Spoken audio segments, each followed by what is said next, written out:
In movies, when people are on their deathbeds and they're about to say their final phrases, their final words, everyone seems to lean in. Even when I'm watching, I lean in.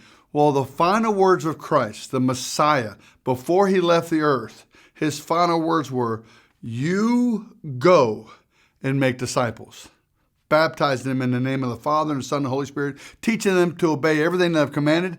Go and make disciples." It's called the Great Commission. How do we bring that Great Commission to fruition? How do we bring it to its completion? It says in Matthew chapter 14, verse 14, Matthew 14, 24, it says that this gospel message will be preached to the end of the world, and then the end will come. So how do we preach this gospel message to the end of the world? You need to know how important you are to this whole thing. The inventor of checkers, I've heard a story about this, that the inventor of checkers, the emperor of China, called him in and said, "We want to give you a gift because this game of checkers is the greatest game in the world, and we want to give you a gift up to half my kingdom." The inventors of checkers said, "Okay, well, just give me 1 grain of rice for the first square, and then double it for the next square, and double it for every square all the way to the 64th square." And the emperor of China was so insulted by how small his request was that he kicked him out and said, "Don't you ever come into my presence again." But if he had done the math, he would have figured out by the 64th square, there's not enough rice in the world to fill that square up, because he was using exponential growth. If you double something every time, if you double it exponentially, it'll keep going till there's not enough after the 64 squares. In other words, you can have an impact on the person next to you.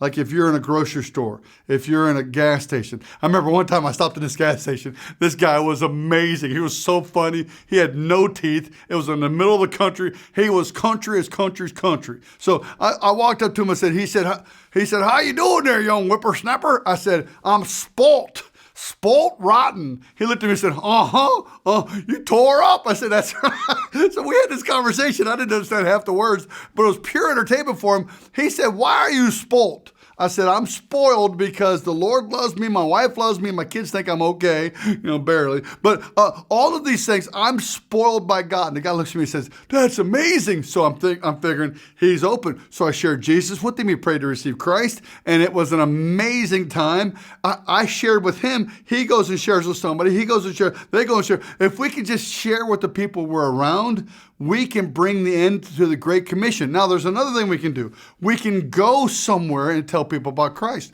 Paul even said that it was his desire to go where someone else has never preached before. So some of you may have that burning in your soul. Some of you may have that Jim Elliott kind of a passion burning. We have a guy on our staff named Charlie Markowitz. He has a passion, and Nathan Burdick, they have passions to go to unreached people groups. Maybe you have that burning in you. Maybe you could go to a place where they've already heard about Christ, and you can equip them and strengthen them to go out. See, the bottom line is, whatever your gifts are, whatever you're good at, whatever you love to do that for Christ, and it will bring about the end of the Great Commission. Then we'll see the Lord come back, and it's going to be amazing. Love you guys. We'll see you. Bye-bye.